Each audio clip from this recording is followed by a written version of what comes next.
Congress party के उम्मीदवार alliance candidate Irfan Hafeez loan आखिर है कौन?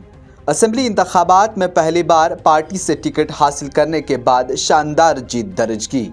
जीत ही नहीं बल्कि अपने मद्दे मुकाबिल पीडीपी के मारूफ व मशहूर लीडर को 7,751 वोटों से शिकस्त दे दी। आपको बता दें तो इरफान हफीज लोन वही हैं जिनकी चर्चे इस समय वादी कश्मीर में है। वादी कश्मीर में ही नहीं बल्कि पूरे जम्मू कश्मीर में उनकी जीत के चर्चे चल रहे हैं। चूँकि आप जानते हैं हाल ही में असेंबली इंतखाबात में उन्होंने पीपल्स डेमोक्रेटिक पार्टी के सैयद बशारत अहमद बुखारी, जो 2 बार इस इलाके के एमएलए रह चुके हैं, उनको करारी हार का सामना इनके सामने करना पड़ा। अब आपको बताते हैं कि इरफान हफीज लोन एक ऐसी शख्सियत है जिन्होंने अपनी ज़िंदगी आवाम की खिदमत के लिए वक़्फ़ कर दी है और हाल ही में इन्होंने अपनी ईमानदारी, सादगी और खलूस की बदौलत असेंबली इंतखाबात में नुमायां कामयाबी हासिल की है। जी हाँ, हम बात कर रहे हैं एडवोकेट इरफान हफीज लोन की, जिन्हें आवाम की बेपनाह मोहब्बत और हिमायत ने एक नई मंजिल तक पहुँचाया है। आपको बता दें, इरफान हफीज लोन का कहना है, मेरी सारी ज़िंदगी अब लोगों के नाम है। वागुरा कॉन्स्टिट्यूंसी से लोगों ने उन्हें चुना है और अपना एमएलए बनाया है।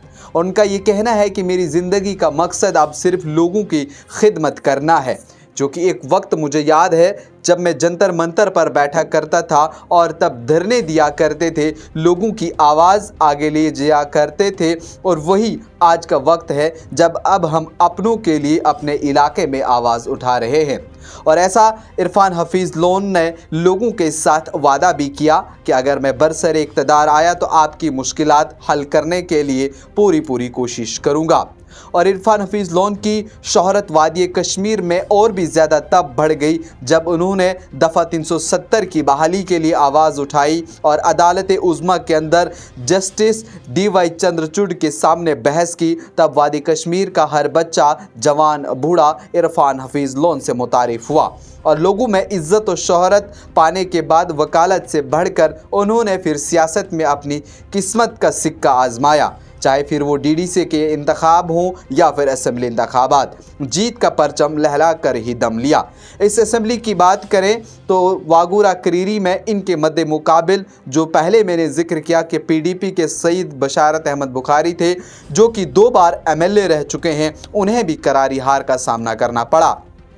आपको बता दें तो न्यूज़ इंसाइडर को एक इंटरव्यू देते हुए जब उनसे सवाल पूछा गया कि आखिर एडवोकेट इरफान हफीज लोन ने इतनी शोहरत कैसे पाई कि आज उन्होंने 2 बार रहे MLA को 7,000 वोटों से शिकस्त दे करके अपनी एक शानदार जीत दर्ज की, जिससे लोगों का एतमाद उनके ऊपर जाहिर हुआ। उन्होंने कहा कि मैंने अपनी ज़िंदगी लोगों के नाम कर दी है, मेरी अपनी कोई फैमिली नहीं है, मेरी ज़िंदगी सादा ज़िंदगी है और मैं ताउम्र लोगों के लिए ये खर्च करना चाहता हूँ। चूँकि इरफान हफीज लोन एक सादा, मुखलिस और अवाम दोस्त शख्सियत हैं।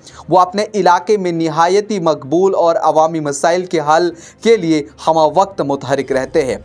अपने पेशे में कामयाब होने के साथ साथ उनकी ज़िंदगी का मकसद हमेशा से अवाम की खिदमत करना रहा है।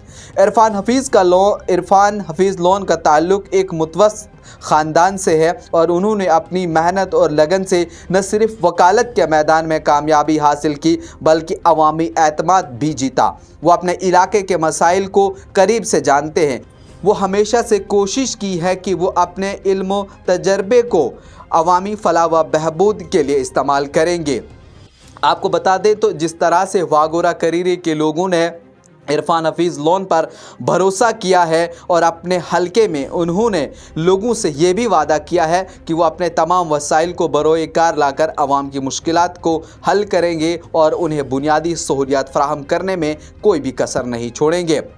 इरफान हफीज लोन ने अपनी कामयाबी के बाद आवाम के नाम एक पैगाम भी दिया कि ये कामयाबी न सिर्फ मेरी कामयाबी है बल्कि उन तमाम लोगों की कामयाबी है, उन तमाम लोगों का भरोसा है जिन्होंने मुझे असेंबली तक पहुंचाया है। उनने इस बात का इजहार किया है कि ज़िंदगी के इस नए मरहले में भी ईमानदारी, दियानतदारी, सादगी को अपनाते हुए आवाम की खिदमत का सिलसिला जारी रखेंगे।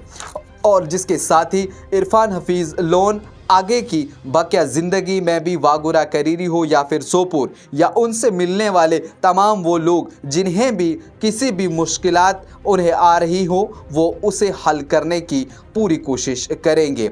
आपका क्या कुछ कहना है इरफान हफीज़ लोन को लेकर के या उनकी जीत को लेकर के जो उन्हें इस बार हासिल हुई है? एक बार आपको फिर से बता दें, इससे पहले इरफान हफीज़ लोन डीडीसी रह चुके हैं, लेकिन उसके बाद उन्होंने पार्टी का दामन थामा, जहां उन्होंने सियासत की दुनिया में एक कदम रखा और अपनी किस्मत आजमाई, जहां लोगों ने उनके ऊपर एक बार भरोसा किया है। आप किस तरह से देखते हैं? आपकी क्या कुछ राय है? कमेंट सेक्शन में ज़रूर बताइए।